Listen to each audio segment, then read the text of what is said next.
Hello everybody and welcome back to the Beatles Forever. Today we're going to see Beatle merchandise that was sold through the years that was funny enough to bring a smile or a chuckle to anybody that might be looking at it. There seemed to be no limit on what was sold, and the Beatles were the goose that laid the golden egg, so anything went. The first on the list is Paul and Linda McCartney animatronic character heads. These were made in the 1970s and were hand-painted. According to American Profile website, it was most likely part of a Disney on Parade puppet show. If they hadn't said it was Paul and Linda, I would never have guessed. Their noses look identical, even though in real life that wasn't the case.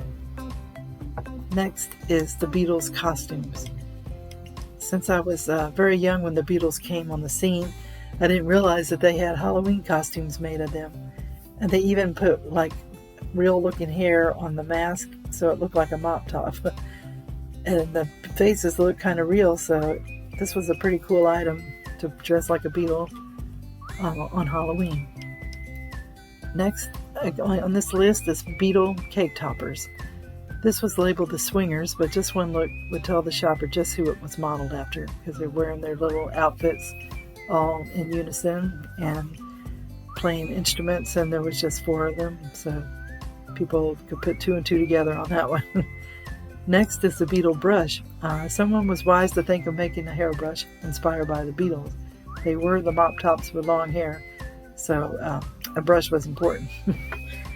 And not to be outdone, in 1964, Milton Bradley had a thing called Flippy Wig Game. It came with 4 pieces with the faces of the Beatles, 2 decks of cards like in Monopoly, and 1 die. And you had to pull 2 cards in each deck, and then you had to get whatever they showed on the card for that character that you took. And then once you got the card, you win. It looked like it might be an interesting game, but I'm all for any kind of game. I like playing board games and card games, but that would have been one that most kids back then would probably run to get at the store.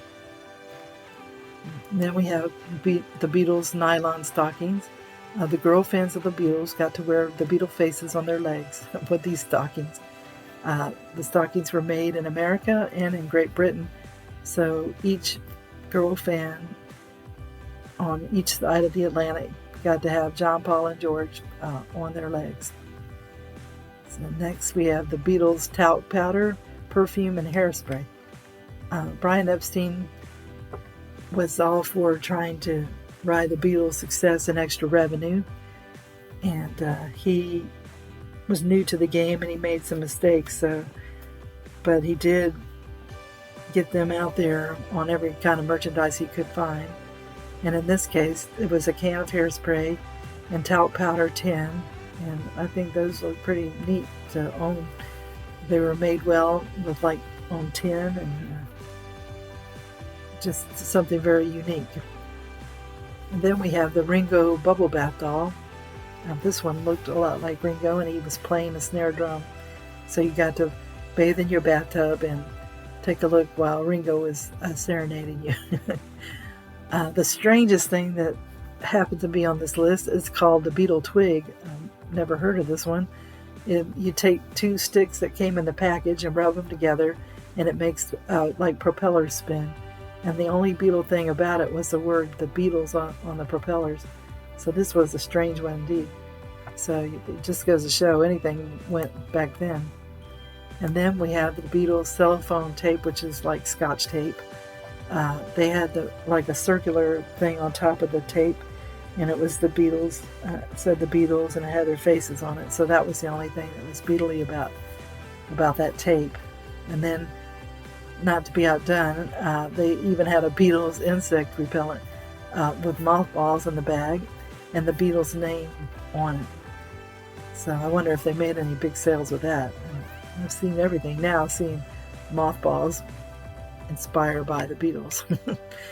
But who would guess that the Beatles could be put on so many items and they could lose money on it?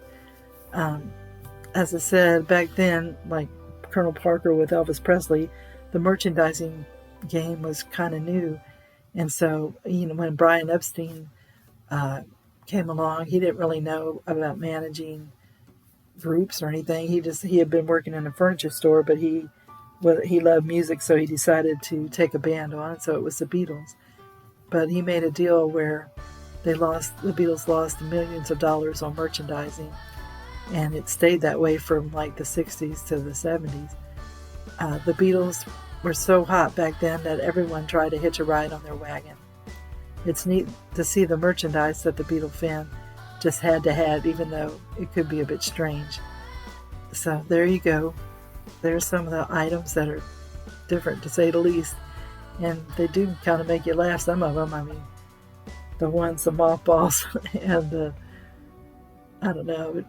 cellophane and that twig thing, that was all the strangest ones, I think, but they kind of make you laugh because it's so funny to see what people could get away with just because they put the Beatles on there.